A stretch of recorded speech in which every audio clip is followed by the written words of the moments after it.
Welcome back. It's great to continue talking about faith together. Yeah. We're going to look at the February 20th entry of my life today. Okay. It's the devotional with writings from Ellen G. White. Oh yeah, those are so good. It's amazing how relevant they still are. Even though like they were written so long ago. Yeah. Like today's entry about the prophet Habakkuk. Right. Just a perfect example. I mean, he lived in a time of like deep trial and uncertainty. Yeah.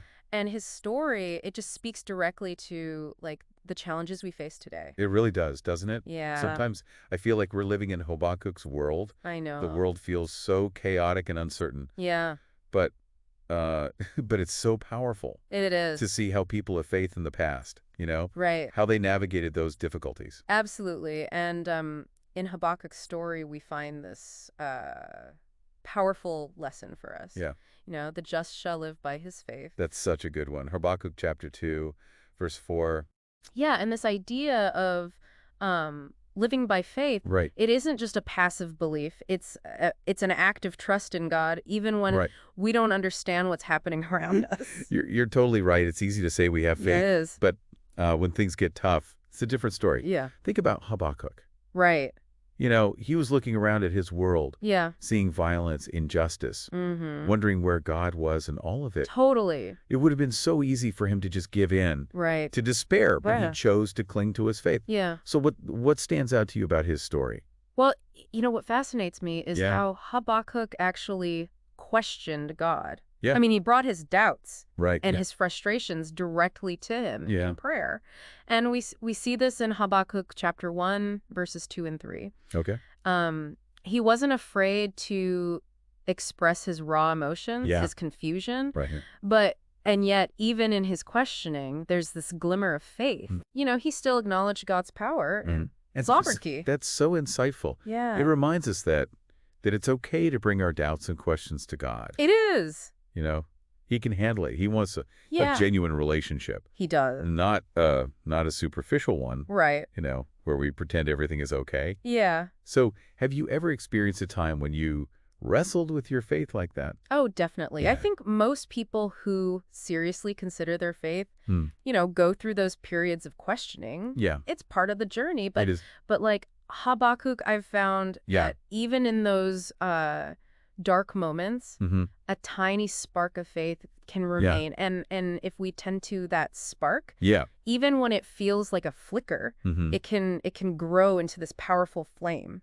So if we're going to, live by faith like Habakkuk, right?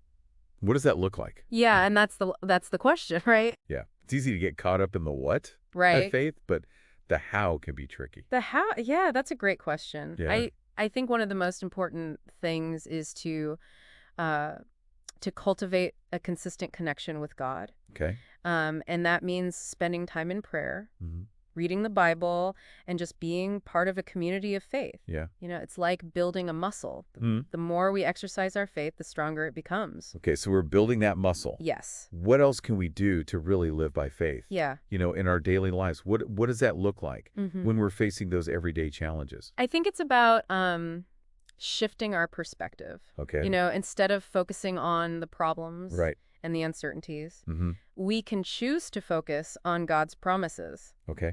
And the devotional reminds us that God's promises are amazing. Yeah. There's no need for despondency or fear because God will exceed expectation. Wow, that's powerful. Yeah. No despondency, no fear. It's like a direct challenge to the anxiety and the worry that can so easily consume us.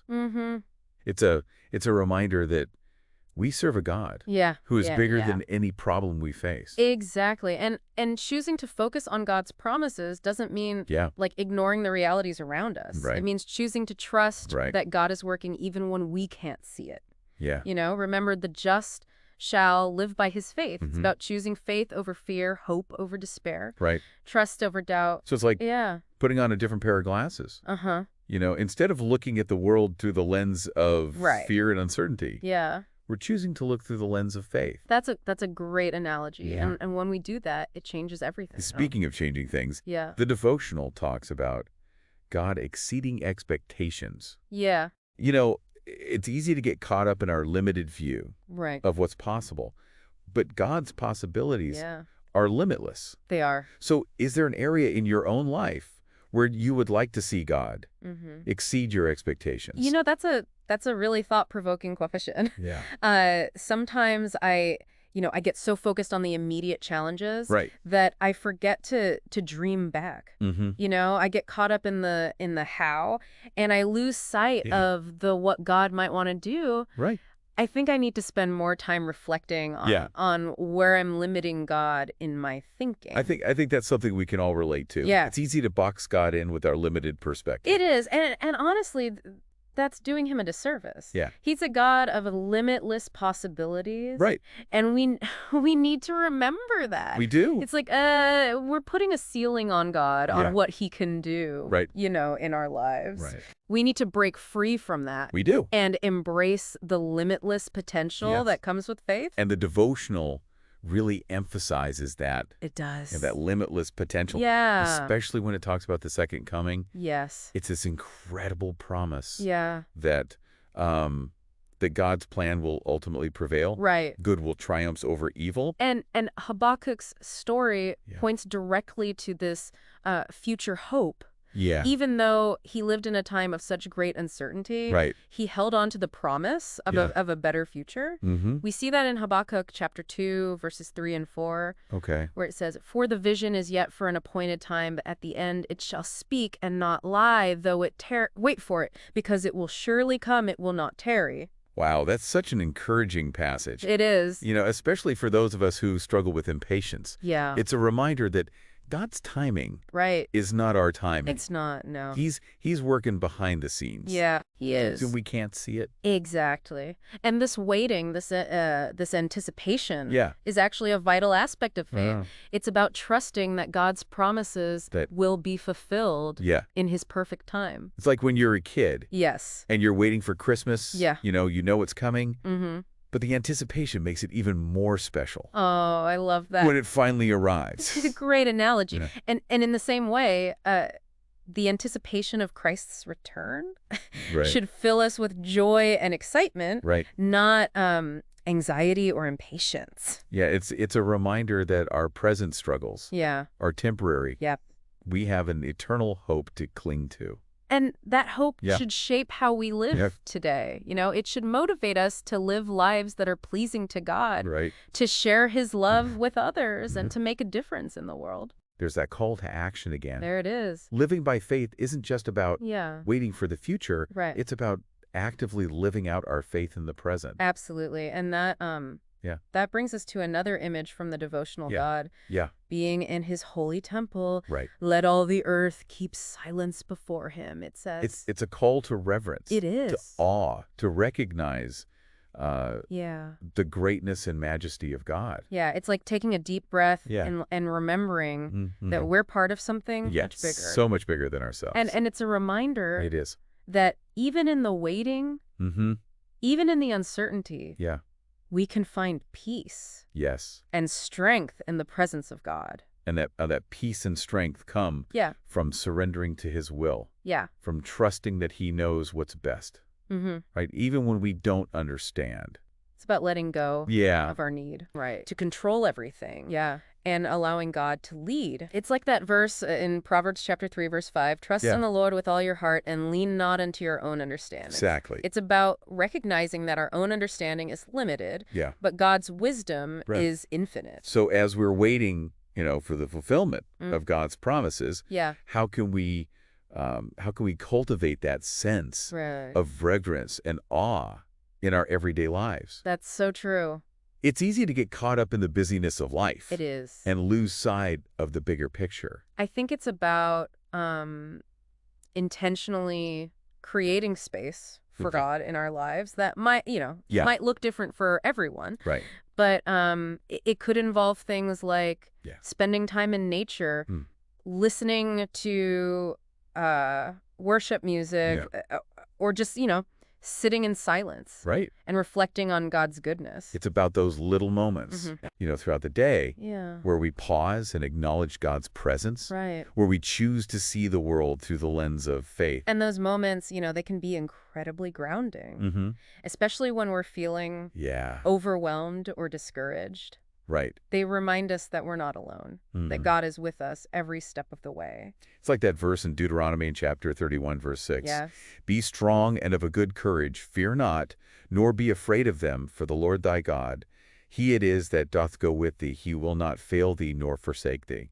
It's a beautiful promise, isn't it? It is. And it's a promise that we can cling to, no matter what challenges we face. It really is. And just knowing that God is with us, that he's working all things together for good, it makes all the difference. It does. It changes our perspective, our attitude, even our responses to the challenges we face. It's like that shift from fear to faith that we were talking about. It's not about pretending that the difficulties aren't there. Right.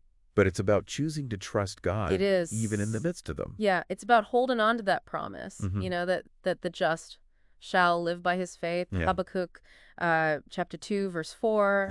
It's a reminder that faith is not just a one-time decision.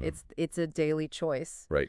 To trust God, to walk with him, and to allow him to lead us. And that choice, that act of surrender, it's where we find true freedom. It is. Freedom from worry, from anxiety, from the constant need to control everything. Because ultimately, we can't control everything, can't we? We can, no. But we can choose to trust the one who holds it all in his hands. And that's where faith truly blossoms. In that space of trust and surrender.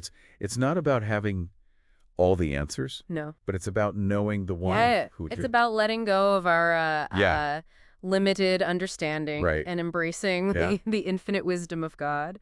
So as we kind of wrap up this incredible exploration of faith with Habakkuk, what's one key takeaway that you hope our listeners will carry with them?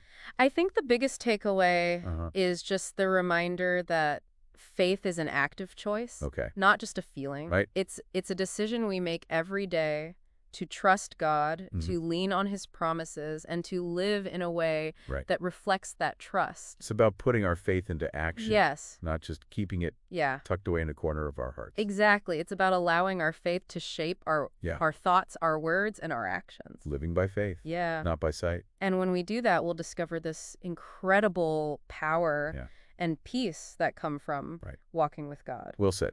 Thank you for joining us on this journey through Habakkuk's story. Great. Don't forget to hit subscribe. Yes. And turn on notifications so you don't miss our next episode. And now let's close with a prayer. Dear Heavenly Father, thank you for the gift of faith.